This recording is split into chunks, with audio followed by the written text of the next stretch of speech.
Welcome दोस्तों, स्वागत आप सभी का आपके अपने YouTube channel OS study YouTube channel में। आज का जो लेक्चर होने वाला है इसमें अपन बात करने वाले हैं, लगभग अपन आज की क्लास में फिजिक्स के ऑल ऐसे क्वेश्चन के बारे में बात कर लेंगे जो आपके एग्ज़ाम में डायरेक्ट क्वेश्चन पूछे जाते हैं। तो उन्हीं क्वेश्चन के बारे में बात करेंगे जो एग्ज़ाम में क्वेश्चन पूछे जाते हैं।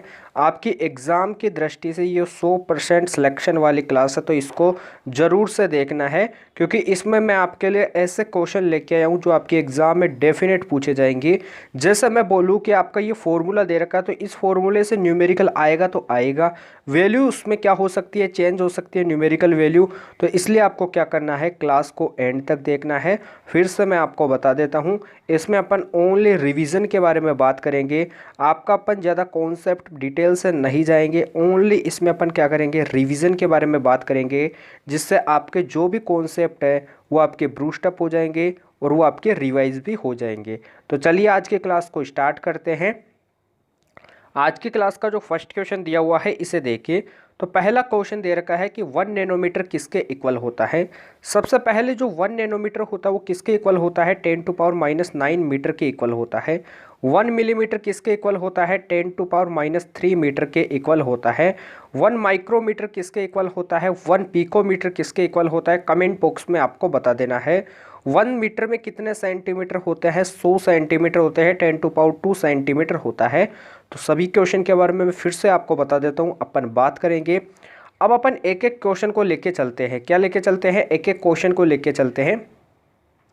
मैंने आपसे बोला कि यहाँ पे 2 ऑप्शन आपको क्या दे रखे, सेम दे रखे हैं, तो इनमें आप एक ऑप्शन को क्या कर लीजिए, नहीं सही है आपके, बिल्कुल ऑप्शन क्या दे रखे, बिल्कुल सही दे रखे हैं। आपसे बोला गया कि जो 1 नैनोमीटर होगा वो किसके इक्वल होगा, तो इन चीज़ों को सबसे पहले आपको नोट करना है। अब मैंने आपको क्या बताया कि जो 1 नैनोमीटर होता है वो किसके इक्वल होता है, 10⁻⁹ मीटर के इक्वल होता है। 1 मीटर इज इक्वल टू क्या होता है, 10⁻² सेंटीमीटर होता है। इसको यहाँ पे पुट कर दीजिए तो 10⁻⁹ मल्टीप्लाई 10⁻² क्या हो जाएगा, 10⁻⁻7 हो जाएगा, जो आपका डी ऑप्शन दे रखा है। डी ऑप्शन राइट हो जाएगा। अब और क्वेश्चन के बारे में बात कर लेते हैं। जैसे 1 न्यूटन इज इक्वल टू क्या होता है, 10⁵ डाइन होता है, ये अपन सभी जानते हैं। तो यहाँ से आपसे फॉर्मूला नहीं पूछेगा, यहाँ से आपसे रेशो वाला सवाल पूछेगा। क्या पूछेगा, 1 newton is equal to 10⁵ dyne है, तो 1 डाइन इज इक्वल टू क्या हो जाएगा, 10⁻⁻5 न्यूटन हो जाएगा। नोट करना है, डाइन जो होता है वो बल का क्या होता है, सीजीएस मात्रक होता है, और जो न्यूटन होता है वो क्या होता है, एमकेएस मात्रक होता है। इसे आपको नोट कर लेना है।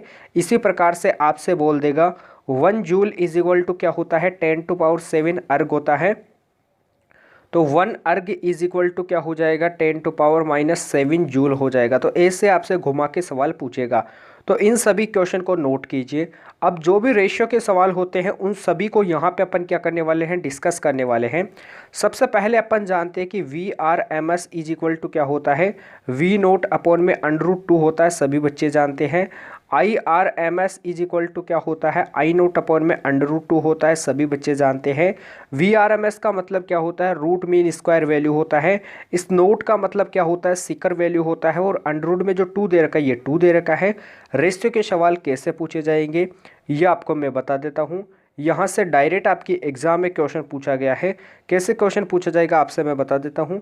ऐसे बोलेगा कि VRMS अपॉन में V0 का रेशियो क्या होगा, तो 1 अपॉन में √2 हो जाएगा। इसे आपको नोट कर लेना है। अब चलते हैं अगले क्वेश्चन पे। अगला क्वेश्चन देखिए, और न्यूमेरिकल भी वहाँ से पूछ सकते हैं, तो सभी के बारे में बात करेंगे। पानी की सतह पर हल्की रखी गई एक लोहे की गेंद सुई उस पर क्यों तैरती है। यानी पानी है एक, यानी आपके किसी आपको एक बर्तन दे रखा है, इसमें पानी भरा हुआ है, इसमें हल्की रखी गई एक लोहे की सुई है, वो पानी पर क्यों तैरती है, इसका कारण आपको बताना है। जब वह पानी के भीतर रहेगी तब अपने वजन से अधिक पानी का विस्थापन करेगी। सुई की सघनता पानी की सघनता से कम होती है, उसके सरफेस टेंशन के कारण या फिर उसके साइज के कारण, आकार के कारण। तो क्वेश्चन का आंसर बताना है। अब मैं आपको बता देता हूँ। कभी भी आपसे ऐसे बोला जाता है कि पानी में कोई वस्तु क्या होती है, तैरती है, तो टॉपिक डाल लेना है आपको, क्या होती है, तैरना। कहाँ पर भी वर्ड आ जाता है, कोई वस्तु तैरती है, किस पे भी तैरती है, तो उसमें एक ही वर्ड आपका काम में आता है, सरफेस टेंशन, जिसे बोला जाता है पृष्ठ तनाव। क्या बोला जाता है, पृष्ठ तनाव बोला जाता है। पृष्ठ तनाव की जो विमा होती है वो क्या होती है, तो मैंने आपको बता दिया, कभी भी तैरने की बात होती है तो वहाँ पे आपका नाम क्या आता है, सरफेस टेंशन आता है। अब जैसे मैं आपको एक टॉपिक बता देता हूँ, उस टॉपिक को आपको क्या कर लेना है, नोट कर लेना है। सबसे पहले आपको क्या नोट करना है, सरफेस टेंशन जो होता है, सरफेस टेंशन, इसके बारे में, पानी के ऊपर तेल की बूंद तैरती है, पानी के ऊपर तेल की बूंद का तैरना, इस कॉन्सेप्ट को मैं आपको क्लियर करके बता देता हूँ। आपने देखा होगा कि जो पानी होता है इसके ऊपर तेल की बूंद जो होती है या फिर जो तेल होता है वो क्या होता है, तैरने लग जाता है। क्यों? क्योंकि इसमें दो कॉन्सेप्ट होते हैं। एक तो क्या होता है, पानी का क्या होता है, सरफेस टेंशन क्या होता है, कम होता है। और दूसरा कॉन्सेप्ट क्या होता है, जो तेल होता है इसका क्या होता है, सरफेस टेंशन क्या होता है, कम होता है। और जो पानी होता है इसका सरफेस टेंशन अधिक होता है और तेल का सरफेस टेंशन क्या होता है, कम होता है। दोनों चीज़ों को आपको नोट करना है। तो क्वेश्चन में आप में दोनों में से कुछ भी बोल सकता है कि कोई पानी की, जो पानी में कोई तेल की, पानी दे रखा है आपको कोई बर्तन में, इसमें कोई तेल की बूंद ऊपर सतह पर क्यों तैरती है, क्योंकि पानी का जो सरफेस टेंशन होता है वो अधिक होता है और तेल की बूंद का जो सरफेस टेंशन होता है वो क्या होता है, कम होता है।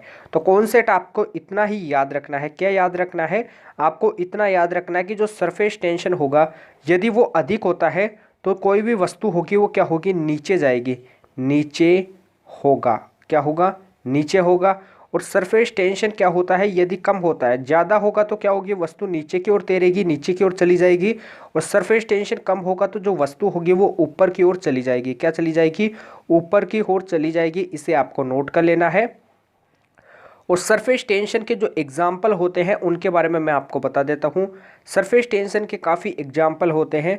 गर्म सूप का स्वादिष्ट लगना, आप जानते हो कि जो गर्म सूप होता है वो काफ़ी स्वादिष्ट लगता है, तो इसका कारण क्या होता है, गर्म सूप का स्वादिष्ट लगना। तो गर्म सूप का स्वादिष्ट लगना किसके कारण होता है, आपके सरफेस टेंशन के कारण होता है। कैसे, मैं आपको बता देता हूँ। किसी वस्तु को यदि अपन क्या करते हैं, गर्म करते हैं, किसी वस्तु को यदि अपन क्या करते हैं, गर्म करते हैं, तो उसका सरफेस टेंशन क्या हो जाता है, कम हो जाता है। सरफेस टेंशन कम होने से क्या होता है, वो वस्तु क्या करने लग जाती है, फैलने लग जाती है। तो जो गर्म सूप होता है वो क्या होता है, जीभ पे जाते ही क्या होता है, फैलता है। तो हमें क्या होता है, स्वाद आता है। इतना याद रख लेना है। गर्म चीज़ का जो टेम्परेचर होता है वो आप जानते हो ज़्यादा होता है। टेम्परेचर की वजह से जो सरफेस टेंशन होगा वो क्या होगा, कम होगा। तो इसी कारण से जो गर्म सूप होता है वो क्या लगता है, स्वादिष्ट लगता है। पानी में साबुन मिलाना, आप जानते हो कि पानी में यदि अपन क्या करते हैं, पानी में साबुन या फिर डिटर्जेंट को यदि अपन क्या करते हैं, मिलाते हैं, पानी में साबुन या फिर डिटर्जेंट को मिलाते हैं तो भी सरफेस टेंशन क्या होता है, कम होता है। क्या होता है, कम होता है। तो दोनों क्वेश्चन को नोट करना है। गर्म सूप में सरफेस टेंशन कम होता है, पानी में साबुन या फिर अपमार्जक मिलाने पर सरफेस टेंशन कम होता है। और पानी और तेल का कॉन्सेप्ट मैंने आपको बता दिया। पानी का सरफेस टेंशन अधिक होता है, तेल के सरफेस टेंशन क्या होता है, कम होता है। अब चलते हैं नेक्स्ट क्वेश्चन पे। अगला क्वेश्चन देखिए। इस क्वेश्चन का जो राइट आंसर हो जाएगा वो क्या हो जाएगा, सी ऑप्शन हो जाएगा। नेक्स्ट क्वेश्चन पे चलते हैं। अगला क्वेश्चन क्या दिया हुआ है, रॉकेट को अंतरिक्ष में छोड़ने के लिए कितने न्यूनतम प्लाइन वेग की आवश्यकता होती है। रॉकेट को अंतरिक्ष में छोड़ने के लिए, यानी आपको मैं बता देता हूं इस कॉन्सेप्ट के बारे में। सबसे पहले आपने देखा होगा कि रॉकेट का जो कॉन्सेप्ट होता है उससे इंपॉर्टेंट क्वेश्चन एग्जाम में पूछा जाता है। तो जो आपका जो प्लाइन वेग होता है इसे इंग्लिश में क्या बोला जाता है, एस्केप वेलोसिटी बोला जाता है। इसकी वैल्यू क्या होती है, 11.2 किलोमीटर पर सेकेंड होती है। इसे आपको नोट कर लेना है। पृथ्वी के गुरुत्वाकर्षण से बाहर निकालने के लिए आवश्यक न्यूनतम वेग क्या कहलाता है, प्लाइन वेग कहलाता है। वह आवश्यक न्यूनतम वेग क्या होता है, 11.2 किलोमीटर पर सेकेंड होता है। अप्रोक्स वैल्यू किसके हो जाएगी, 11 के हो जाएगी। तो राइट आंसर क्या हो जाएगा, सी ऑप्शन हो जाएगा। अब चलते हैं नेक्स्ट क्वेश्चन पे। इस क्वेश्चन से पहले आपको एक क्वेश्चन का आंसर देना है। V E is equal to क्या होता है, √2 V0 होता है।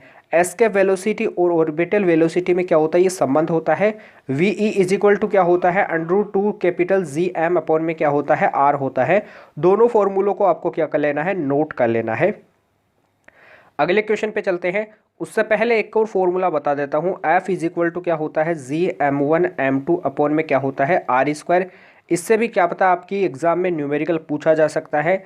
इसी प्रकार से आवेश का भी होता है के Q1 Q2 अपॉन में आर स्क्वायर होता है। आवेश में इलेक्ट्रिक फील्ड का फॉर्मूला क्या होता है, एफ अपॉन में क्यू होता है, अर्थात क्या हो जाएगा, ई इज इक्वल टू के क्यू अपॉन में आर स्क्वायर हो जाएगा। इसे आपको नोट कर लेना है। जी क्या होता है, सार्वत्रिक गुरुत्व नियतांक होता है, गुरुत्वाकर्षण नियतांक होता है। इसका मात्रक निकालने के लिए आप आर को इधर मल्टीप्लाई करा सकते हो। मात्रक क्या हो जाएगा, न्यूटन मीटर स्क्वायर अपॉन में क्या हो जाएगा, केजी स्क्वायर हो जाएगा। ये क्या हो जाएगा, इसका मात्रक हो जाएगा। इसी प्रकार से आप के का भी मात्रक निकाल सकते हो। के की जो वैल्यू होती है वो क्या होती है, आवेश में के की वैल्यू होती है 1/4πε0 होती है। क्या होती है, 1/4πε0 होती है, नोट करना है। या फिर होती है 9 × 10⁹ होती है। और यहाँ से मात्रक भी आप निकाल सकते हो। मात्रक क्या होता है, न्यूटन मीटर स्क्वायर अपॉन में कूलाम स्क्वायर होता है। उसी तरह से आप निकाल सकते हो। डायमेंशन आपको निकालना है। नेक्स्ट क्वेश्चन पे चलते हैं। अगला क्वेश्चन देखिए, पानी के किसी द्रव्यमान को 0 डिग्री सेल्सियस से 10 डिग्री सेल्सियस तक गर्म करने से उसके आयतन में अनुक्रमिक वृद्धि होगी, अनुक्रमिक कमी होगी, बढ़ने के बाद कमी होने लगेगी, या फिर घटने के बाद वृद्धि होने लगेगी। तो मैं आपको बता देता हूँ इसका कॉन्सेप्ट। वाटर का जो कॉन्सेप्ट होता है इसे आपको ध्यान से देखना है, बीच में आपको छोड़ना नहीं है। तो वाटर का जो कॉन्सेप्ट होता है वो क्या होता है, वाटर को यदि अपन 0 डिग्री सेल्सियस से 4 डिग्री सेल्सियस पर क्या करते हैं, गर्म करते हैं। 0 डिग्री से 4 डिग्री सेल्सियस पर यदि अपन क्या करते हैं, टेम्परेचर को लेकर जाते हैं, तो इस कंडीशन में क्या होता है, जो घनत्व होता है वो क्या होगा, बढ़ेगा। घनत्व क्या होगा, बढ़ेगा, यदि अपन टेम्परेचर क्या लेते हैं 0 डिग्री से 4 डिग्री सेंटीग्रेड। अब आगे देखिए, और यदि घनत्व बढ़ेगा तो आपका आयतन क्या होगा, कम होगा। आयतन क्या होगा, कम होगा। यदि 4 डिग्री सेंटीग्रेड से 10 डिग्री सेंटीग्रेड पर टेम्परेचर लेके जाते हैं सेल्सियस तक, तो इनके बीच में क्या होगा, जो घनत्व होगा वो क्या होगा, कम होगा। क्या होगा, घनत्व कम होगा, और जो आयतन होगा वो क्या होगा, बढ़ेगा। इसे आपको नोट कर लेना है। तो ये ऐसा क्वेश्चन होता है। और इसमें एक इम्पोर्टेंट क्वेश्चन आता है कि इसमें एक टेम्परेचर जो दे रखा है 4 डिग्री सेंटीग्रेड, यहाँ पर पानी का घनत्व क्या होता है, मैक्सिमम होता है।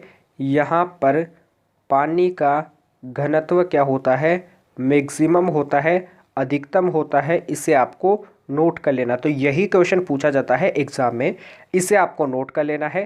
क्वेश्चन क्या दे रखा है कि यदि 0 डिग्री से अपन 10 डिग्री सेल्सियस तक टेम्परेचर को लेके जाते हैं तो क्या होता है, तो 0 डिग्री से यदि 10 डिग्री सेल्सियस पर यदि अपन टेम्परेचर को लेके जाते हैं तो पहले क्या होता है, घटने के बाद वृद्धि होने लगेगी। क्योंकि 0 से 4 पे मैंने आपको बताया कि जो उसका जो आयतन होगा वो क्या होगा, कम होगा। और फिर यदि अपन 4 डिग्री सेंटीग्रेड से 10 डिग्री सेंटीग्रेड पे चलते हैं तो आयतन क्या होता है, बढ़ता है। तो पहले तो घटेगा और फिर क्या होगा, बढ़ेगा। तो राइट आंसर डी ऑप्शन। अब चलते हैं नेक्स्ट क्वेश्चन पे। अगला क्वेश्चन देखिए। इससे पहले एक क्वेश्चन मैं आपसे पूछ लेता हूँ, जो डेंसिटी होता है, जो घनत्व होता है, ये समानुपाती किसके होता है, 1 में वॉल्यूम के समानुपाती होता है। नोट कर लेना है। नेक्स्ट क्वेश्चन पे चलते हैं। इससे पहले मैं आपसे एक क्वेश्चन कर लेता हूँ। न्यूटन के 3 नियम है। एक तो न्यूटन का फर्स्ट लॉ है, न्यूटन का सेकंड लॉ है, न्यूटन का थर्ड लॉ है। न्यूटन का जो फर्स्ट लॉ है ये आपके जड़त्व का नियम है, लॉ ऑफ इनर्शिया रूल है। और जो आपका सेकंड लॉ है ये आपके संवेग संरक्षण के बारे में बताता है। और जो थर्ड लॉ है ये आपके एक्शन रिएक्शन फोर्स के बारे में बताता है। इसे आपको नोट कर लेना है। अब सभी के एग्जाम्पल मैं आपको बता देता हूँ। संवेग संरक्षण से अपन F = ma क्या करते हैं, प्रूव करते हैं। नोट कर लेना है। और जड़त्व के बारे में आपने काफ़ी बार देखा होगा। इसमें आपका एक तो आ जाता है, बस में खड़ा व्यक्ति अचानक बस ड्राइवर यदि क्या करता है, ब्रेक लगाता है तो वह आगे की ओर उसे धक्का लगता है। घुड़सवारी में भी ये आपका क्वेश्चन आता है। तो ऐसे जड़त्व के जो क्वेश्चन होते हैं इन्हें आपको देख लेना है। और इससे तो न्यूमेरिकली बन सकता है, F = ma बोल दो, या फिर ये कैसे प्रूव हुआ है ये आपको मैं बता देता हूँ। आगे बताऊँगा, थोड़ा इसको देख लेना है। एक्शन रिएक्शन में आपके काफ़ी आते हैं। बंदूक से गोली दागी जाती है, पानी में तैरना, चिड़ियों का आकाश में उड़ना, ऐसा क्या होता है, एक्शन रिएक्शन फोर्स में आता है। तो तीनों के बारे में मैंने आपको डिटेल से बता दिया है। एक गति की जो इक्वेशन होती है उससे भी क्वेश्चन पूछा जाता है। फर्स्ट गति की इक्वेशन क्या होती है, v is equal to u plus a t होता है। सेकेंड इक्वेशन क्या होती है, वी स्क्वायर बराबर क्या होता है, यू स्क्वायर प्लस क्या होता है, 2as होता है। और थर्ड क्या होती है, s इज इक्वल टू क्या होता है, you t plus half a t square होता है। v क्या होता है आपका, प्रारंभिक वेलोसिटी होता है, प्रारंभिक वेग होता है। u क्या होता है, अंतिम वेग होता है। a क्या होता है, एक्सेलरेशन होता है। t क्या होता है, टाइम होता है। कभी भी आपसे बोला जाता है, विराम का नाम कभी भी आ जाता है तो विराम में क्या लेते हैं, u की वैल्यू 0 लेते हैं। या फिर किसी वस्तु को ऊपर से नीचे से ऊपर फेंका जाता है, नीचे से ऊपर फेंका जाता है तो u की वैल्यू 0 लेते हैं, और ऊपर से नीचे फेंका जाता है तो v की वैल्यू 0 लेते हैं। इसे आपको नोट कर लेना है। तो ऐसे क्वेश्चन आते हैं और लगभग जो क्वेश्चन बनते हैं न्यूमेरिकल इनसे, उसमें u की वैल्यू अपने को 0 ही लेनी होती है और एक्सेलरेशन को g के इक्वल मानना होता है। काफ़ी सारे एग्जाम्पल्स आपको मिलेंगे जिनमें a को g के इक्वल मानेगा और u को 0 के इक्वल। कैसे, मैं आपको बता देता हूँ। जैसे आपको एक कंडीशन दे रखी है, वी स्क्वायर बराबर यू स्क्वायर प्लस का 2as दे रखा है। आपसे बोला जाएगा कि आपको g की वैल्यू दे रखी है क्वेश्चन में, आपको h की वैल्यू दे रखी है, यानी हाइट या फिर ऊंचाई, कुछ भी दूरी, s की वैल्यू दे रखी है, s भी बोल सकते हो, v की वैल्यू आपको बताना है। तो अपन जानते हैं कि आपको कुछ नहीं करना, u की वैल्यू 0, a की वैल्यू g के इक्वल। तो वी स्क्वायर बराबर क्या हो जाएगा, 2gh बोल सकता हूँ s को। तो v की वैल्यू क्या हो जाएगी, √2gh। ये आपका एक फॉर्मूला बन जाएगा। इससे आप न्यूमेरिकल निकाल सकते हो। और एक और फॉर्मूला बन जाएगा, s is equal to u t plus का हाफ ए टी स्क्वायर से निकल जाएगा। कैसे निकलेगा, मैं आपको बता देता हूँ। u की वैल्यू 0 कर दोगे, s को यदि h के इक्वल मान सकते हो तो मान लो, 1/2, a को g के इक्वल मानोगे, टी स्क्वायर हो जाएगा। यहाँ से t की वैल्यू निकालोगे तो क्या हो जाएगी, √2h अपॉन में g हो जाएगी। तो ये भी आपका न्यूमेरिकल में काम में आता है, नोट करना है। एक घर्षण वाले चैप्टर में आपका क्वेश्चन आ जाता है कि जो v मैक्सिमम होता है घर्षण वाले चैप्टर में, वेलोसिटी जो होता है अधिकतम, उसका फॉर्मूला होता है √μgr होता है। म्यू क्या होता है, घर्षण गुणांक होता है, v मैक्सिमम अधिकतम वेलोसिटी, g गुरुत्वीय त्वरण, और r क्या होता है, रेडियस होता है। तो ये सब भी आपका फॉर्मूला क्वेश्चन आता है। नेक्स्ट क्वेश्चन देखिए, यदि वायुदाब मापी यंत्र बैरोमीटर की रीडिंग अचानक तेजी से गिरने लग जाए तो इससे यह संकेत मिलता है कि जो मौसम होगा वो क्या होगा। तो इसके बारे में मैं आपको बता देता हूँ। एक आपने नाम सुना होगा, बैरोमीटर जो होता है वो किसका, वायुदाब मापी जो होता है यंत्र, इसे बैरोमीटर भी बोला जाता है। बैरोमीटर जो होता है वो वायुदाब का मापन करता है। तो बैरोमीटर होता है, इसमें दो कंडीशन आती है। यदि बैरोमीटर की जो सुई होती है, बैरोमीटर की जो सुई होती है रीडिंग में, यानी जो सुई होती है धीरे धीरे नीचे गिरे, रीडिंग क्या होती है, इसमें एक घड़ी सी होती है जिसमें सुई होती है। यदि सुई धीरे धीरे नीचे गिरती है, इसे आपको नोट करना है, धीरे धीरे नीचे गिरती है तो वर्षा की संभावना होती है।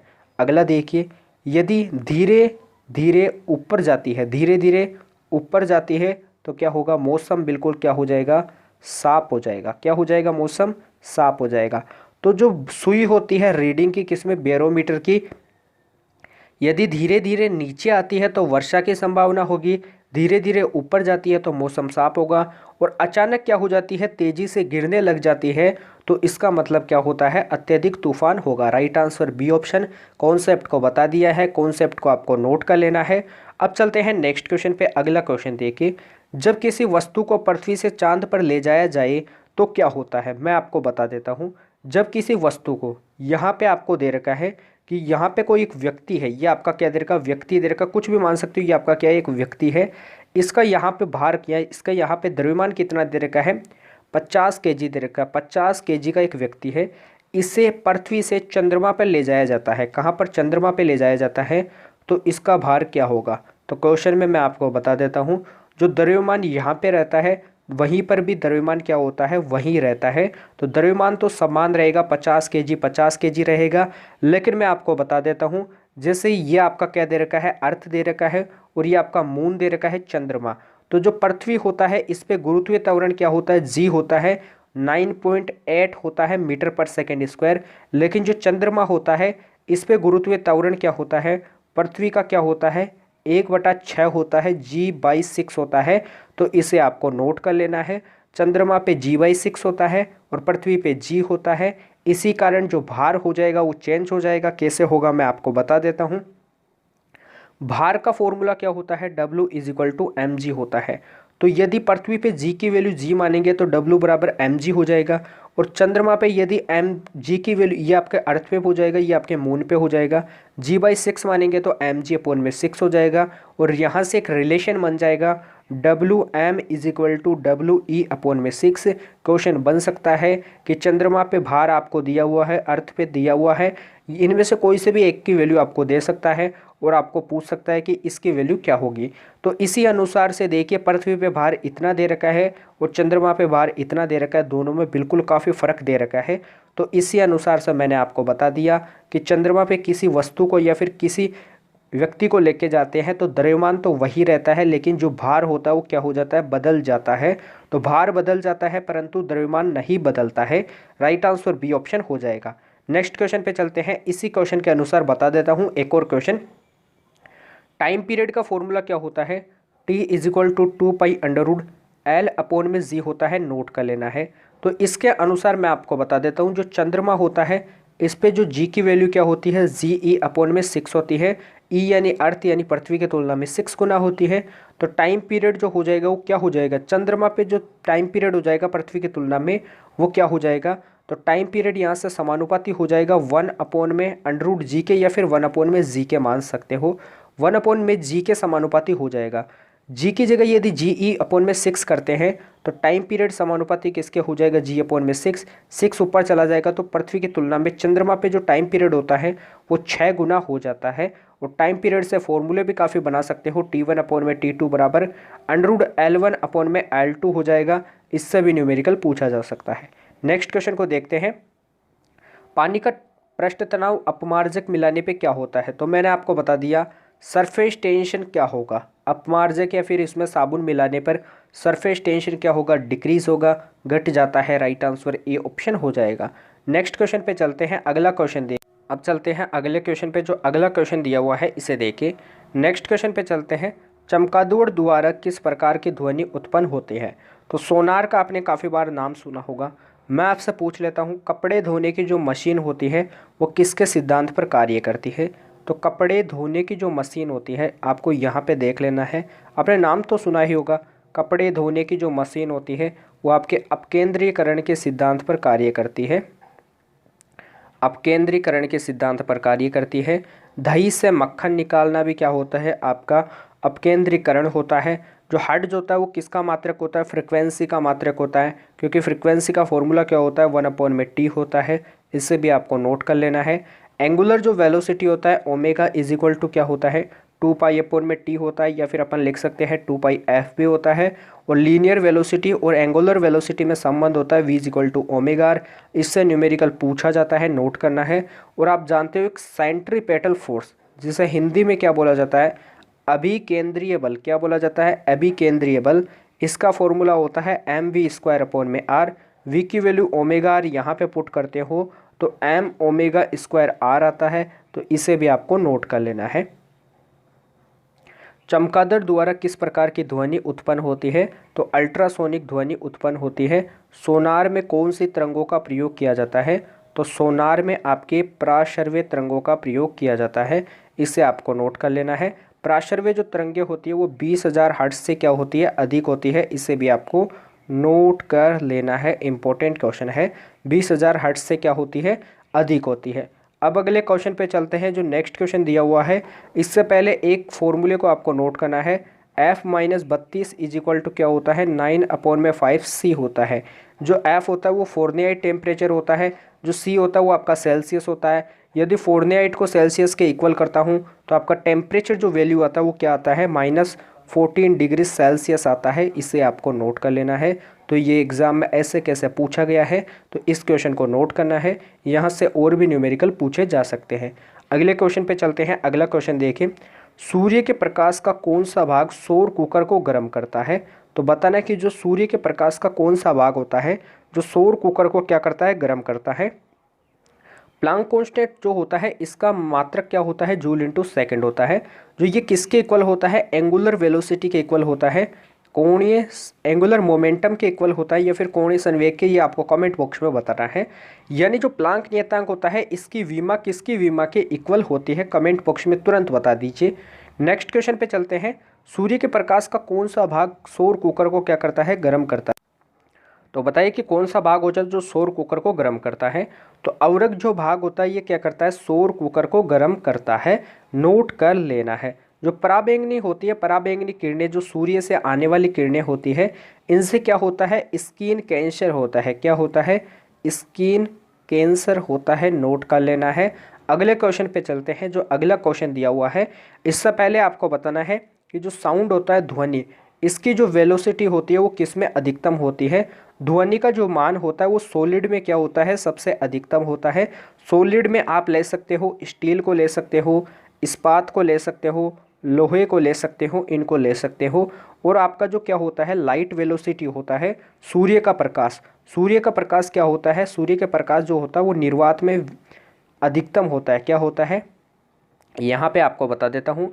जो सूर्य का जो प्रकाश होता है इसकी वेलोसिटी क्या होती है, c = 3 × 10⁸ मीटर पर सेकेंड होता है। ये आपका लाइट वेलोसिटी होता है। और जो लाइट वेलोसिटी होता है ये निर्वात में क्या होता है, मैक्सिमम होता है। इसे आपको नोट कर लेना है, निर्वात में क्या होता है, मैक्सिमम होता है।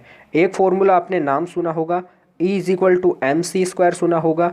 इसे मैं नाम इसे लिख सकता हूँ P E = mc × c। mc क्या हो जाएगा, मोमेंटम हो जाएगा। तो E = pc हो जाएगा। P आपका मोमेंटम दे रखा है, तो यहाँ से P की वैल्यू क्या हो जाएगी, E/c हो जाएगी। और E की वैल्यू अपन एक और जानते हैं, क्या जानते हैं मैं आपको बता देता हूँ। E का फॉर्मूला जानते हैं, E = hc/λ होता है।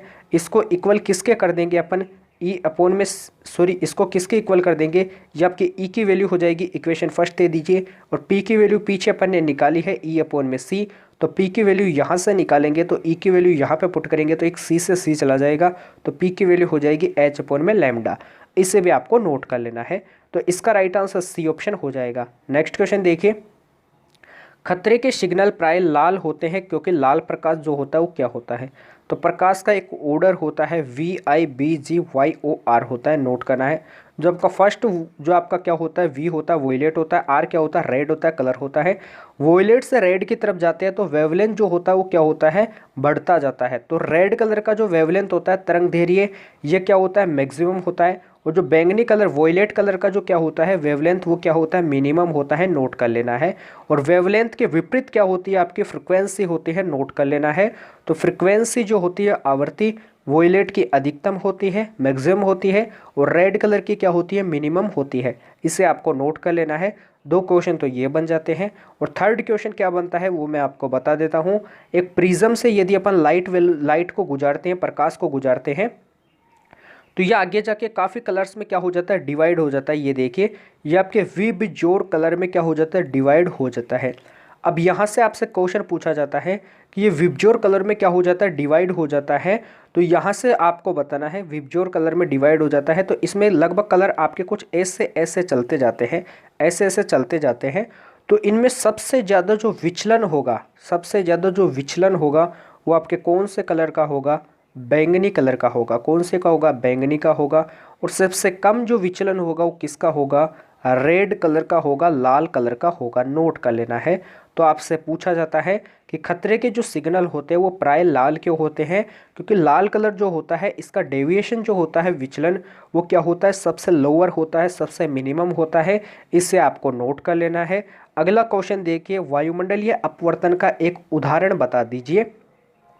ऑप्टिकल फाइबर, मृगमरीचिका, हीरे का चमकना, ये तीनों किसके उदाहरण होते हैं, आपके पूर्ण आंतरिक परावर्तन के उदाहरण होते हैं। किसके उदाहरण होते हैं, पूर्ण आंतरिक परावर्तन के उदाहरण होते हैं, नोट कर लेना है। और तारों का टिमटिमाना जो होता है ये वायुमंडलीय अपवर्तन का उदाहरण होता है। हीरे का चमकना काफ़ी बार एग्जाम में पूछा गया है, इसलिए आपको इसको नोट कर लेना है। अब अगला मैं क्वेश्चन आपसे पूछ लेता हूँ, हजामत बनाने में किस शीशे का प्रयोग किया जाता है। हजामत यानी जो दाढ़ी बनाने में कौन से शीशे का प्रयोग किया जाता है, अवतल दर्पण का प्रयोग किया जाता है, नोट कर लेना है। AC को DC में चेंज कौन करता है। AC यानी क्या होता है, अल्टरनेटिव करंट होता है, जिसकी वैल्यू हमेशा RMS में आती है। DC क्या होता है, डायरेक्ट करंट होता है। याद रखना है, जो एसी होता है इसमें से कभी भी आपकी क्या नहीं गुजर पाती है, इससे आपको नोट कर लेना है। मैं आपसे बता देता हूँ क्या। आपने देखा होगा कि एक तो क्या होता है आपका एसी करंट होता है और एक आपका डीसी करंट होता है। एसी का ग्राफ कैसे होता है, ऐसे साइन की तरह ग्राफ होता है, और डीसी का ग्राफ होता है बिल्कुल स्ट्रेट। तो बोला जाए संधारित्र यानी जो कैपेसिटर होता है इसमें से आपके एसी गुजर पाता है या फिर डीसी, तो इसमें से एसी ही गुजर पाता है, डीसी नहीं गुजर पाता है। तो संधारित्र में से कौन सा करंट गुजर पाता है, एसी गुजर पाता है, डीसी नहीं गुजर पाता। एसी में जो वैल्यू होती है वो मिनिमम मैक्सिमम मिनिमम चलती जाती है, लेकिन डीसी में कांस्टेंट चलती जाती है, कभी भी मिनिमम नहीं होती है।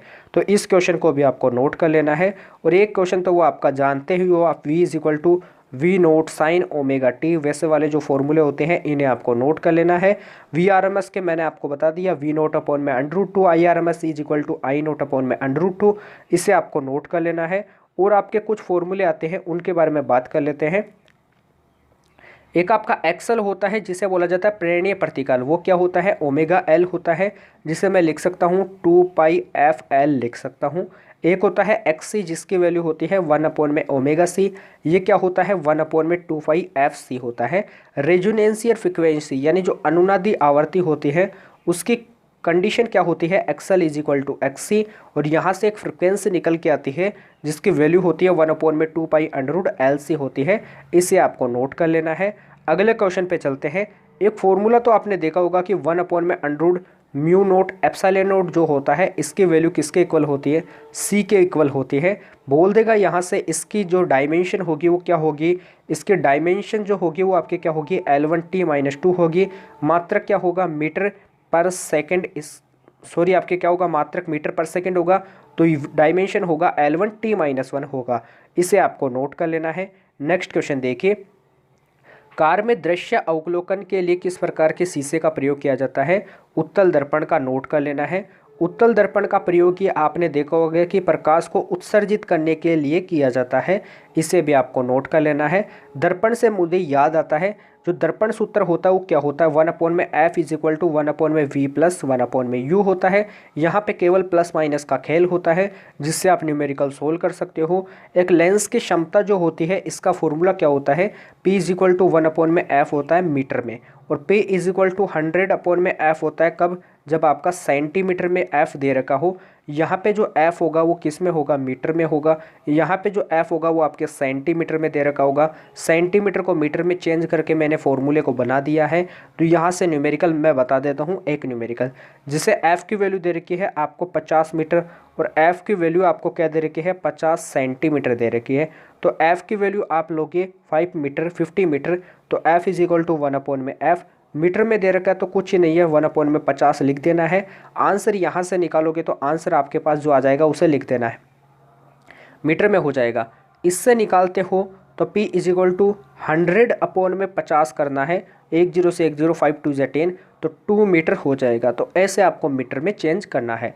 अगले क्वेश्चन को देखिए, इंद्रधनुष में किस रंग का विक्षेपण अधिक होता है। इंद्रधनुष में टोटल 7 कलर होते हैं। बैंगनी जो होता है इसका विक्षेपण क्या होता है, सबसे अधिक होता है। डेविएशन की बात की गई है, डायरेक्ट याद रखना है। विद्युत बल्ब का जो फिलामेंट होता है वो किसका बना होता है, बताइए कमेंट बॉक्स में बताइए। विद्युत बल्ब का फिलामेंट किसका बना होता है, टंगस्टन का बना होता है। क्या विद्युत बल्ब का जो फिलामेंट होता है वो टंगस्टन का बना होता है, क्योंकि जो टंगस्टन होता है इसका जो गलनांक होता है वो क्या होता है, उच्च होता है, नोट कर लेना है। टंगस्टन का जो गलनांक होता है वो क्या होता है, उच्च होता है, नोट कर लीजिए। अब नेक्स्ट क्वेश्चन के बारे में बात करते हैं।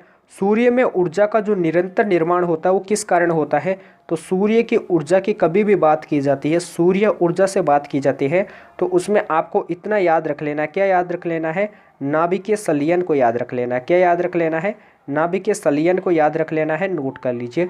अब चलते हैं अगले क्वेश्चन पे। अगला क्वेश्चन जो दिया हुआ है इसे देखिए। जब कोई वस्तु दो समानांतर समतल दर्पणों के बीच रखी जाती है, एक क्वेश्चन आपसे पूछा जाता है, यह आपका कोई क्या दे रखा है, दर्पण दे रखा है। क्या दे रखा है, दर्पण। यहाँ पे कोई व्यक्ति दे रखा है, क्या दे रखा है, व्यक्ति। इस व्यक्ति की हाइट क्या दे रखी है, 7 फुट दे रखी है। क्या दे रखी है, 7 फीट दे रखी है, इतना नोट करना है। यह व्यक्ति अपना पूरा प्रतिबिंब इस दर्पण में देखना चाहता है, तो जो दर्पण होगा वो कितने हाइट का होगा। तो दर्पण कभी भी क्या होता है, सामने वाला जो व्यक्ति जिसका दर्पण देखना है, प्रतिबिंब देखना है, उसकी हाइट का आधा क्या होना चाहिए, दर्पण होना चाहिए। इतना नोट करना है। तो इसकी हाइट का जो आधा होगा वो आपका, यदि अपन क्या ले लेते हैं, इसकी हाइट क्या है 7 फिट है, तो इसकी हाइट का आधा यानी आपके 3.5 फीट का क्या होगा, ये आपका दर्पण होगा जिसमें इसका पूरा प्रतिबिंब दिखाई देगा। और एक और कॉन्सेप्ट होता है, ये आपका दर्पण होता है। इस दर्पण की तरफ कोई व्यक्ति आ रहा है भागकर, कितने वेलोसिटी से, 60 मीटर पर सेकंड के वेलोसिटी से दौड़ता हुआ आता है। तो जो शीशे में यानी दर्पण में इसकी वेलोसिटी दिखाई देगी, वो क्या दिखाई देगी, दुगुनी दिखाई देगी। 2 × 60 आपका 120 हो जाएगा। इसे आपको नोट कर लेना है। वेवलेंथ को हमेशा एंगस्ट्रॉन में लिखा जाता है। 1 एंगस्ट्रॉन इज इक्वल टू क्या होता है, 10⁻⁻10 मीटर होता है। इलेक्ट्रॉन के लिए वेवलेंथ का फॉर्मूला क्या होता है, 12.27 एंगस्ट्रॉन अपॉन में क्या होता है, √V होता है। तो ये आपका फॉर्मूला हो जाता है। इसे भी आपको नोट कर लेना है। और जब कोई वस्तु दो समानांतर समतल दर्पणों के बीच रखी जाती है तो प्रतिबिंबों की जो संख्या होगी वो क्या होगी, अनंत होगी। नोट कर लीजिए। आदर्श वोल्टमीटर का प्रतिरोध कितना होता है बताइए। तो आदर्श जो वोल्टमीटर होता है इसका प्रतिरोध कितना होता है, तुरंत बता दीजिए। आदर्श जो वोल्टमीटर होता है और ये क्या होता है, आदर्श एमीटर होता है। तो आदर्श वोल्टमीटर और आदर्श एमीटर का प्रतिरोध क्या होता है, कमेंट बॉक्स में आपको बताना है। नेक्स्ट क्वेश्चन पे चलते हैं। अगला क्वेश्चन देखिए, दाढ़ी बनाने में कौन से दर्पण का प्रयोग होता है, अवतल दर्पण का प्रयोग होता है। मैंने आपको बता दिया है। पास आती हुई रेलगाड़ी की सीटी की आवृत्ति बढ़ती जाती है, ऐसा किस घटना के कारण होता है, डोपलर प्रभाव के कारण। यदि क्या होता है, अपने को कभी भी क्वेश्चन में बोलता है कि उस क्वेश्चन के अनुसार अपने को पता चलता है कि उसमें गूंजने की बात हो रही है। किसकी बात, गूंजने की बात। जैसे कोई व्यक्ति है, ए स्थान पे खड़ा है और ए स्थान पे कोई आवाज़ निकालता है, बी स्थान से वापस उसके पास पहुंच जाती है, तो उसमें टाइम का वैल्यू क्या होता है, 2D/V होता है। यहाँ से भी आपका क्वेश्चन पूछा जाता है, तो मैंने आपको बता दिया है। अब चलते हैं नेक्स्ट क्वेश्चन पे। अगला क्वेश्चन देखिए। तो अब अगला क्वेश्चन देखिए, जो अगला आपको क्वेश्चन दिया हुआ है इसे देखिए। रेडियो एक्टिवता का मापन किससे किया जाता है। तो रेडियो एक्टिवता कभी बोला जाता है, तो आपको GM काउंटर को याद रख लेना है। राइट आंसर क्या हो जाएगा, आपका ए ऑप्शन हो जाएगा। अब अगला जो क्वेश्चन बन जाता है वो कहाँ से बन जाता है, इसके बारे में मैं आपको बता देता हूँ। जो भी क्वेश्चन होते हैं उन क्वेश्चन के बारे में अपन बात करते हैं, क्योंकि जो भी क्वेश्चन होते हैं, एक क्वेश्चन आपका बन सकता है कि घरों में जो आपकी लाइट होती है वो कौन से क्रम में होती है। घरों में जो आपका संयोजन होता है वो समांतर क्रम संयोजन में आपकी लाइट होती है। नोट कर लेना है, श्रेणी क्रम संयोजन में नहीं होती है। अब समांतर श्रेणी क्रम में बात करते हैं तो थोड़ा सा रेजिस्टेंस के बारे में बात कर लेते हैं। V = क्या होता है, IR होता है, ओम्स लॉ के अनुसार जानते हैं। और जो आपका सीरीज होता है और एक क्या होता है, पैरेलल होता है। सीरीज में क्या होता है, श्रेणी क्रम होता है। पैरेलल में क्या होता है, समांतर क्रम होता है। यदि सीरीज बोला जाता है तो R इक्विवेलेंट जो होगा वो किसके इक्वल होगा, NR बोल सकते हो, या फिर आप बोल सकते हो R1 + R2 + ... चलेगा।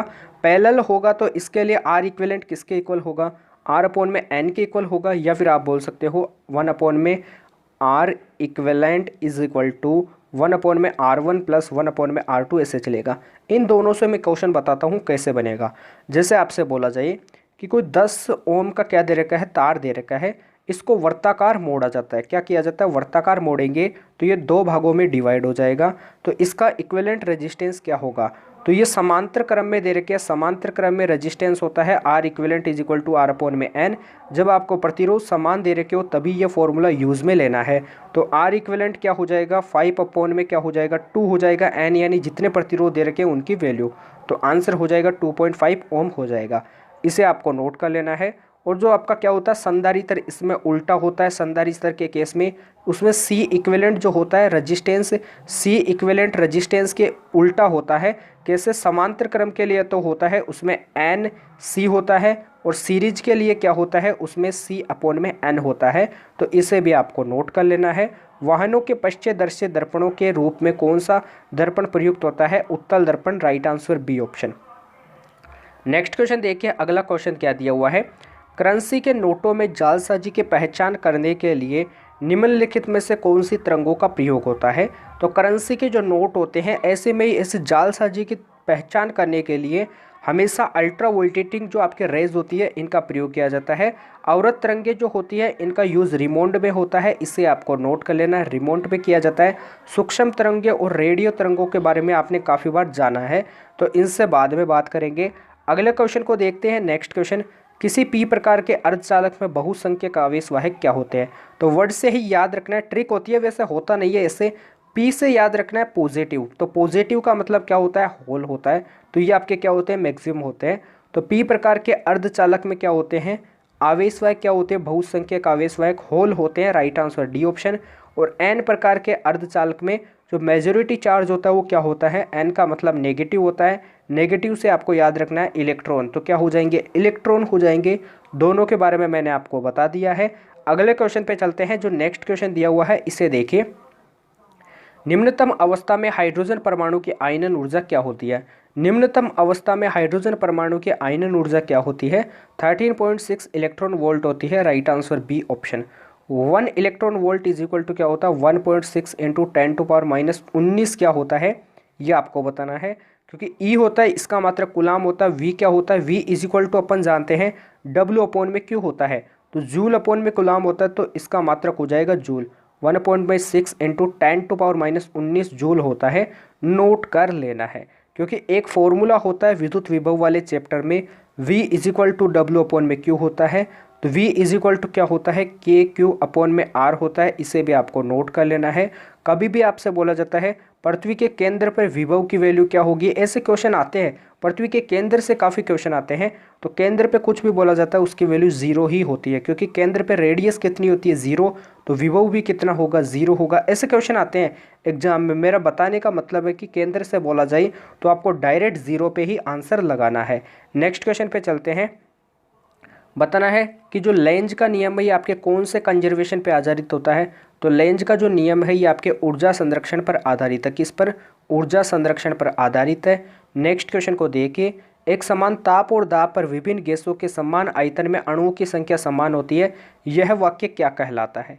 आपसे एक क्वेश्चन आते हैं। एक तो आपका रो मिक्स होता है, किसके लिए होता है? ρ1 प्लस ρ2 अपोन में 2 होता है, एक फॉर्मूला ये होता है। एक रो मिक्स किसके लिए होता है? 2 ρ1 ρ2 अपोन में क्या होता है? ρ1 प्लस ρ2 होता है। रो क्या होता है? आपका घनत्व होता है, डेंसिटी होता है। दो फॉर्मूले होते हैं, इनकी कंडीशन क्या होती है?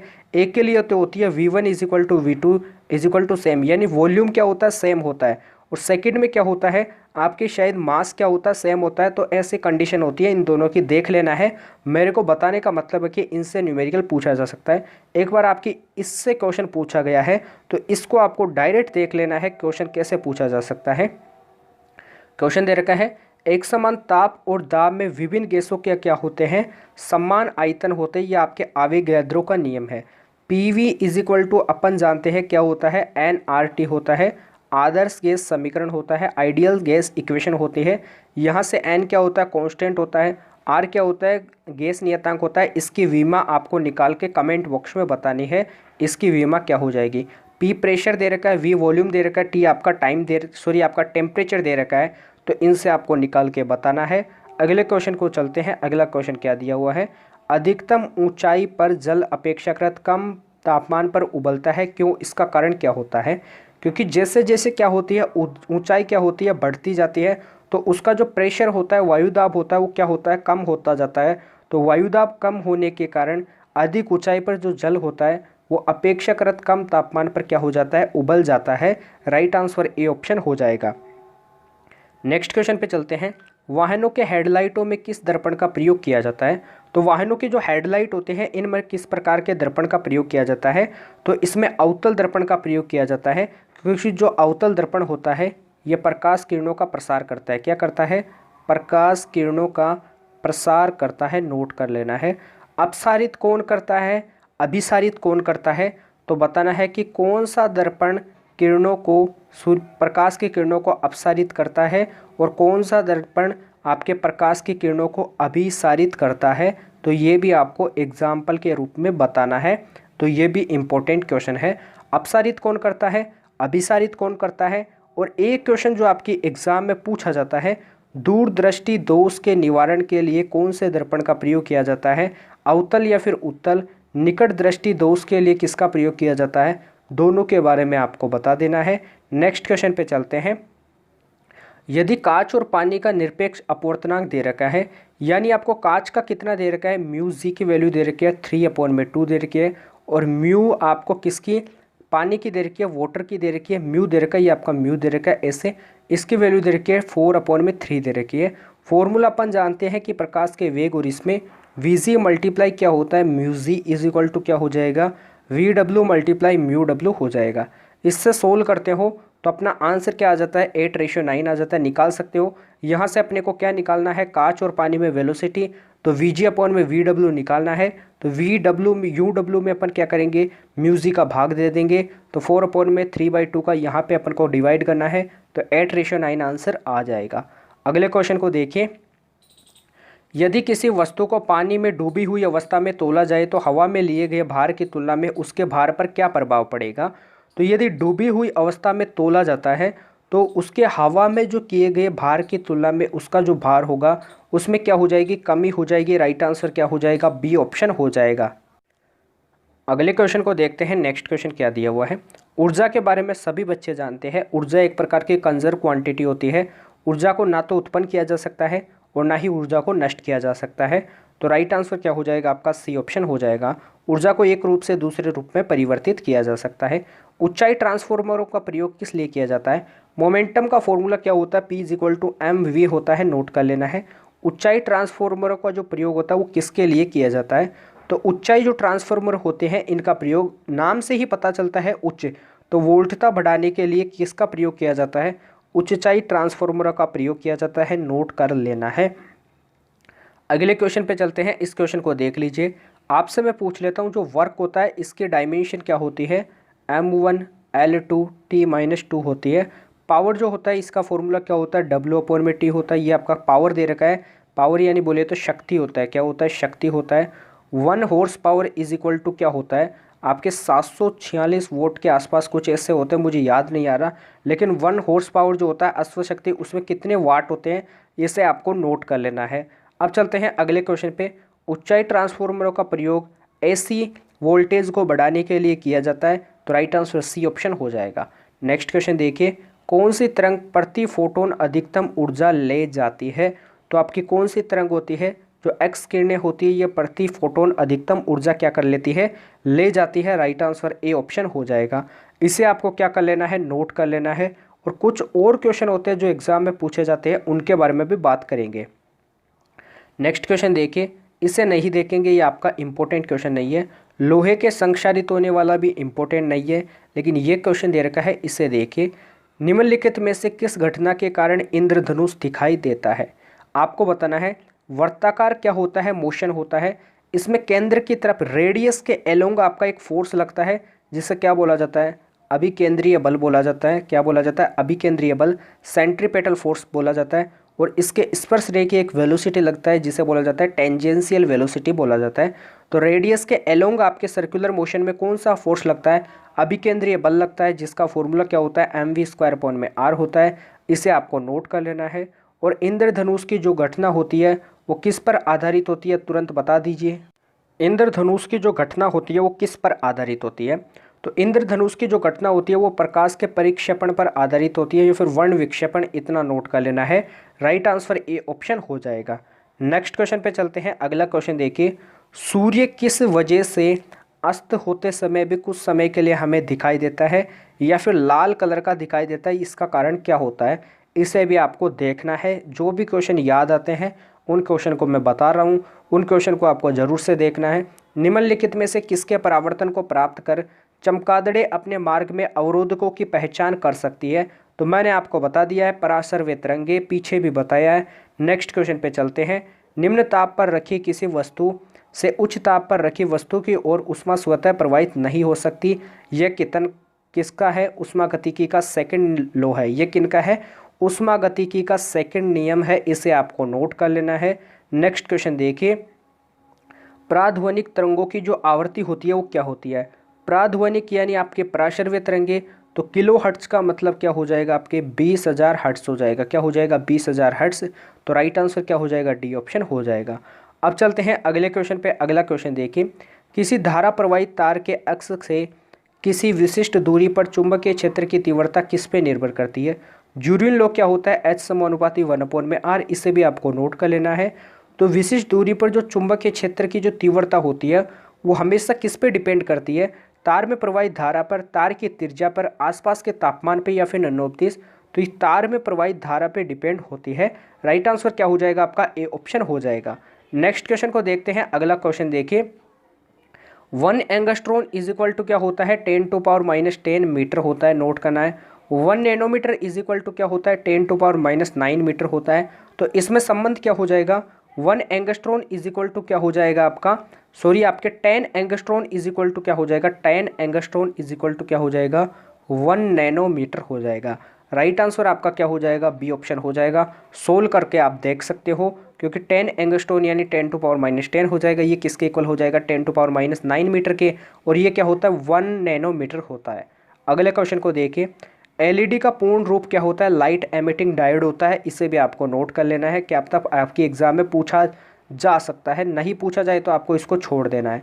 अगले क्वेश्चन पे चलते हैं। अगला क्वेश्चन देखिए, परमाणुओं के बीच बंधों में निम्नलिखित में से कौन सी ऊर्जा संग्रहित होती है?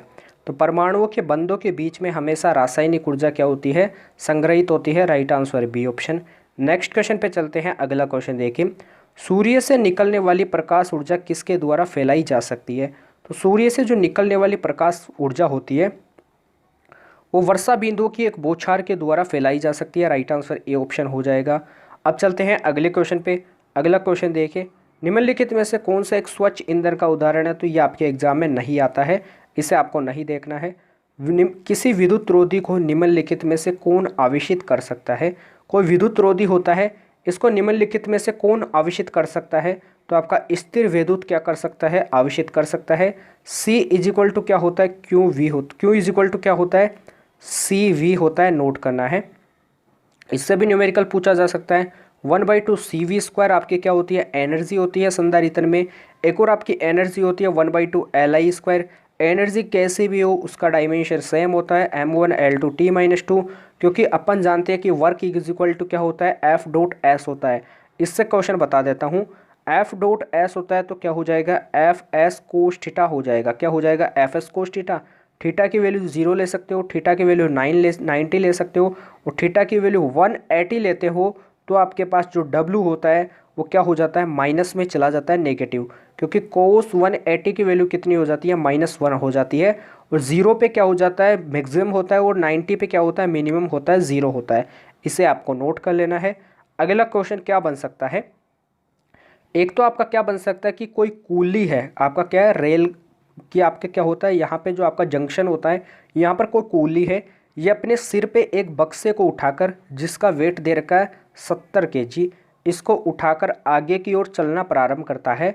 तो उसके द्वारा जो किया गया जो वर्क होगा वो कितना होगा? तो उसके द्वारा किया गया वर्क कितना होगा? 0 होगा। सभी बच्चे जानते हैं, क्योंकि फोर्स और डिस्प्लेसमेंट के जो मध्य जो आपका एंगल बनेगा वो कितना बनेगा? 90 बनेगा, जिसके कारण वर्क डन कितना आ जाएगा आपके पास? 0 हो जाएगा।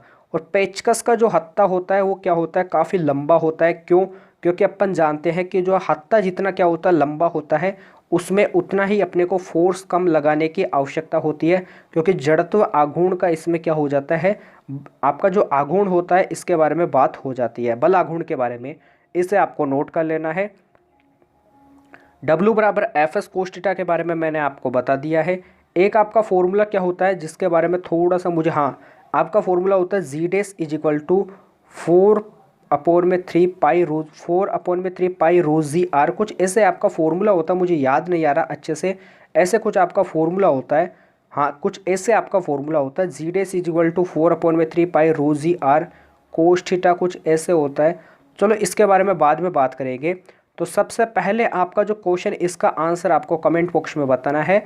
अगले क्वेश्चन का, 20 डिग्री सेंटीग्रेड पर जल में ध्वनि की जो चाल होती है वो क्या होती है? लगभग आपके 1500 मीटर पर सेकंड होती है, नोट कर लेना है। हाँ, उस क्वेश्चन के बारे में थोड़ा सा बात कर लेते हैं। G' बराबर क्या होता है? G minus omega square are cos square lambda, ऐसे था वो आपका क्वेश्चन। तो एक तो आपका पोल होता है, एक क्या होता है? इक्वेटर होता है, यह आपका पृथ्वी होता है, यहाँ पे आपका क्या होता है? इक्वेटर होता है, यहाँ पे पोल होता है, इक्वेटर पे लैम्डा यानी एंगल की वैल्यू 0 होती है, और जो पोल होता है इस पे आपका 90 डिग्री होता है। इक्वेटर से कभी भी पोल की तरफ जाते हैं तो आपका जो भार होता है वो क्या होता है, बढ़ता है, और जो आपका वहाँ पे ही आपका यदि भार बढ़ता है गुरुत्वीय त्वरण की वैल्यू भी बढ़ती है। पोल से इक्वेटर की तरफ आती है, ध्रुवीय से विषुवत रेखा की तरफ, तो वेट का मान क्या होता है, कम होता है। इक्वेटर यहाँ पे जो गुरुत्वीय त्वरण होगा जी का मान, इसका मान भी कम होता है। क्वेश्चन बन जाते हैं 1 किलो शक्कर को यदि पोल पे ही लेके जाते हैं तो क्या होगा, ऐसे क्वेश्चन इससे बनते हैं। लेकिन इतना याद रखना है कि जो पोल होता है ध्रुव है, यहाँ पे क्या होता है, पोल पे क्या होता है, 90 डिग्री होता है एंगल। एंगल 90 डिग्री होगा तो जी डेस बराबर g minus omega square are cos square 90 हो जाएगा। तो यहाँ से जी डेस की वैल्यू किसके इक्वल हो जाएगी, जी के इक्वल हो जाएगी, यानी नो चेंज रहती है पोल पे गुरुत्वीय त्वरण। इसे आपको नोट कर लेना है। यह क्वेश्चन एग्जाम में पूछा गया क्वेश्चन है, इसलिए मैंने इस क्वेश्चन को बताया है। अगले क्वेश्चन को देखिए, जो नेक्स्ट क्वेश्चन दिया हुआ है इसे देखिए। कॉपर के एक तार की त्रिज्या आपको स्मॉल आर दे रखी है। अब अपन जानते हैं कि रो इज इक्वल टू क्या होता है, आर ए अपॉन में एल होता है। डायरेक्ट आपको नोट कर लेना है, आर इज इक्वल टू क्या हो जाएगा, रो एल अपॉन में ए हो जाएगा। ऐसे लिख देता हूँ, ये आपका इक्वेशन फर्स्ट दे दो। यदि आर वन बताना चाहता हूँ तो आर वन क्या हो जाएगा, रो एल वन अपॉन में ए वन हो जाएगा। आर टू बताना चाहूँ तो आर टू हो जाएगा, रो एल टू अपॉन में ए टू हो जाएगा। नोट कर लेना है।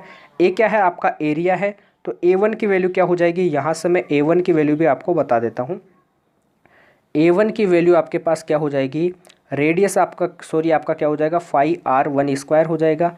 A2 क्या हो जाएगा, पाई आर टू स्क्वायर हो जाएगा। तो यहाँ से यदि अपन R1 अपॉन में R2 निकालना चाहते हैं तो आपका रो L1 अपॉन में क्या हो जाएगा, A1 हो जाएगा, रो L2 अपॉन में A2 हो जाएगा। रिलेशन बनेगा L1 A2 अपॉन में L2 A1 बनेगा।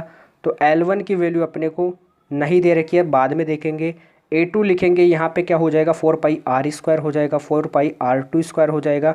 नीचे L2 मल्टीप्लाई 4 पाई R1 स्क्वायर हो जाएगा, 4 पाई से 4 पाई चला जाएगा।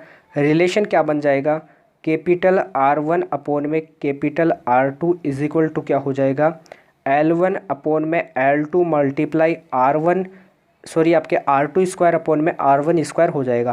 क्वेश्चन में बोला गया है कि जो L1 दे रखा है वो आपको L दे रखा है, और जो L2 दे रखा है वो क्या दे रखा है, आधा दे रखा है L/2, और जो रेडियस दे रखी है वो आपको समान दे रखी है, तो कट जाएंगे। तो यहाँ से जो R1 अपॉन में R2 हो जाएगा वो किसके इक्वल हो जाएगा, यदि इसे सोल्व करते हो तो L अपॉन में L/2 होगा, L से L चला जाएगा, तो R1 जो अपॉन में R2 होगा वो किसके इक्वल हो जाएगा, आपके किसके इक्वल हो जाएगा, R1 जो अपॉन में R2 होगा वो किसके इक्वल होगा, तो R1 अपॉन में जो R2 होगा वो आपके 2 के इक्वल हो जाएगा। किसके इक्वल, 2 के इक्वल हो जाएगा। और यहाँ पे क्वेश्चन में आपको ऊपर दिया गया है कि जो आपका जो पहले वाला प्रतिरोध है वो आपका कैपिटल R है, और दूसरे वाला जो प्रतिरोध दे रखा है वो आपको क्या दिया हुआ है, वो आपको ज्ञात करना है। तो पहले वाला प्रतिरोध आपको क्या दे रखा है, कैपिटल R दे रखा है। अब आपसे मैं बता देता हूँ कि जो क्वेश्चन दे रखा था पीछे, उसमें आपको रेडियस के बारे में थोड़ा सा अच्छे से मैं बता देता हूँ। रेडियस यहाँ पे दिया हुआ है 2r, इसलिए थोड़ा सा अपने गड़बड़ हो रहा था। रेडियस को 2r लिखेंगे तो 2r का स्क्वायर और नीचे r का स्क्वायर, तो यहाँ पे क्या बचेगा, 4 बचेगा। और जो L अपॉन में L/2 तो वो आपका 2 ऊपर आके मल्टीप्लाई हो जाएगा, ये आपका 8 हो जाएगा। तो R1 अपॉन में R2 इज इक्वल टू 8 हो जाएगा। अपने को किसकी वैल्यू निकालनी है, R2 की वैल्यू निकालनी है, तो R2 is equal to R1 upon में 8 हो जाएगा, यानी R अपॉन में 8 हो जाएगा। इसे आपको नोट कर लेना है। नेक्स्ट क्वेश्चन देखिए, किसी नाभिकीय रिएक्टर के कार्यविधि में प्रयुक्त मूल वैज्ञानिक सिद्धांत कौन सा है, तो आपके नियंत्रित नाभिकीय विखंडन है, इसे आपको नोट कर लेना है। नेक्स्ट क्वेश्चन देखिए, प्रकाश विद्युत प्रभाव की परिघटना की व्याख्या निम्नलिखित में से किसने की, अल्बर्ट आइंस्टीन ने की, मैंने ये भी आपको बता दिया है। नेक्स्ट क्वेश्चन को देखते हैं, किसी परिनालिका के संबंध में निम्नलिखित क्वेश्चन को आपको बताना है। तो इससे सबसे पहले आपको देख लेना, फॉर्मूलों को आप देख लीजिए, आपके स्टेटमेंट जो दे रखे इन्हें देख लीजिए। स्टेटमेंट दे रखे इनमें बात करते हैं, परिनालिका के चुंबकीय क्षेत्र की तीव्रता प्रति इकाई लंब फेरों की संख्या पर निर्भर करती है। ए ऑप्शन सही है। परिनालिका में चुंबकीय क्षेत्र की तीव्रता परिनालिका के तार में प्रवाहित धारा पर निर्भर करती है। बी ऑप्शन भी सही है, लेकिन सी ऑप्शन रोंग दे रखा है, चुंबकीय क्षेत्र की तीव्रता परिनालिका के व्यास पर निर्भर नहीं करती है। अगले क्वेश्चन को देखिए, एक प्रकाश वर्ष किसके मापन का मात्रक होता है, प्रकाश वर्ष हमेशा दूरी का मात्रक होता है, तो राइट आंसर ए ऑप्शन हो जाएगा। दूरी जहाँ पर भी दिखता है वहाँ पे आपको क्लिक कर देना है। काइनेटिक एनर्जी का फॉर्मूला क्या होता है, 1/2 mv² होता है। पोटेंशियल एनर्जी का फॉर्मूला क्या होता है, mgh होता है। यदि काइनेटिक एनर्जी को पोटेंशियल एनर्जी के इक्वल करता हूँ, mgh को 1/2 mv² के इक्वल करता हूँ, तो m से m चला जाएगा, v की वैल्यू क्या हो जाएगी, √2gh हो जाएगी। इसे आपको नोट कर लेना है, यह क्वेश्चन भी एग्जाम में पूछा गया है। निम्नलिखित में से कौन सा एक बल अकेंद्रीय तथा असंरक्षी बल है, बताइए। तो बताइए कि इनमें से कौन सा एक प्रकार का असंरक्षी बल है। तो इनमें से जो घर्षण बल है यह एक प्रकार का असंरक्षी बल है। शान बल भी आपका क्या होता है, असंरक्षी बल होता है। इसे भी आपको नोट कर लेना है। अगले क्वेश्चन को देखिए, यदि R1 आपको ग्रेटर देन R2 दे रखा है, क्या दे रखा है, R1 ग्रेटर देन R2 दे रखा है, तो G1 क्या हो जाएगा, ग्रेटर देन G2 हो जाएगा। इसे भी आपको नोट कर लेना है। क्वेश्चन को देख लीजिए, फिर आपको सोल्व करना है। अगले क्वेश्चन पे चलते हैं। सूर्योदय से पहले तथा सूर्यास्त के पश्चात भी सूर्य अल्प समय के लिए दिखाई देता है, ऐसा किस कारण होता है, वायुमंडलीय अपवर्तन के कारण होता है। राइट आंसर क्या हो जाएगा, बी ऑप्शन हो जाएगा। नेक्स्ट क्वेश्चन पे चलते हैं। नेक्स्ट क्वेश्चन दिया हुआ है, इसे देखिए, इस क्वेश्चन का स्क्रीनशॉट ले लीजिए। 1 डाइन किसके इक्वल होता है, 10⁵ सेंटीमीटर पर सेकंड स्क्वायर के इक्वल नहीं होता है। यह आपका जो होता है 1 डाइन वो किसके इक्वल होता है, मैंने आपको बताया था 10⁵ न्यूटन के इक्वल होता है। क्या होता है, 10⁵ kg मीटर पर सेकंड के स्क्वायर होता है। तो 1 न्यूटन इज इक्वल टू क्या होता है, 10⁵ डाइन होता है। ऐसे आपका क्या होता है, क्वेश्चन होता है। यहाँ पे थोड़ा आपको मिस्टेक दिया हुआ है, इसे आपको नोट कर लेना है। अगले क्वेश्चन पे चलते हैं। किसी थर्मस फ्लास्क के संबंध में आपको बताना है। तो थर्मस फ्लास्क में आपको एक ही याद रखना है, इसकी जो आंतरिक दीवार की सतह होती है उष्मा की अधिकतम जो मात्रा होती है इसका विकिरण करती है। दीवार की सतह से आंतरिक दीवार से विकसित होने वाली उष्मा के कुछ भाग को क्या कर लेती है, ये अवशोषित कर लेती है। तो आज की क्लास को अपन यहीं पे एंड करते हैं। आज के क्लास में अपन ने काफ़ी सारे इंपॉर्टेंट क्वेश्चन के बारे में बात कर ली है जो आपकी एग्ज़ाम में अक्सर पूछे जाते हैं। तो आज की क्लास यदि आपको अच्छी लगी है तो कमेंट करके आपको बताना है। क्लास को लाइक कीजिए एंड क्लास अभी तक जिन बच्चों ने चैनल को सब्सक्राइब नहीं किया है तो चैनल को सब्सक्राइब कर लीजिए। लाइक एंड सब्सक्राइब होंगे तभी मैं आपके लिए कल अच्छे से अच्छी क्लास लेके आऊँगा। और कमेंट करके आपको ज़रूर बताना है, कमेंट आता है तो मैं इससे भी बड़ी क्लास लेने का प्रयास करूंगा और मैं कमेंट आने पर ही आपकी क्लास लूँगा। इतना आपको याद रखना है। लाइक एंड सब्सक्राइब करना है, कमेंट करके आपको ज़रूर बताना है। लाइक एंड सब्सक्राइब से ही हमें मोटिवेशन मिलता है और इससे ही आपको मोटिवेशन मिलता है। तो मैं आपको बता देता हूँ, डिस्क्रिप्शन में टेलीग्राम चैनल का लिंक दिया हुआ है, इसे भी आपको ज्वाइन कर लेना है। कुछ क्वेश्चन और बच जाते हैं जो आपके कॉन्सेप्टिक क्वेश्चन होते हैं एग्जाम में पूछे जाने वाले, उन्हें भी आपको देख लेना है। तो आज की क्लास को अपन यहीं पे एंड करते हैं, कल मिलते हैं ऐसे बेहतरीन सेशन के साथ। तब तक के लिए जय हिंद, जय भारत, धन्यवाद।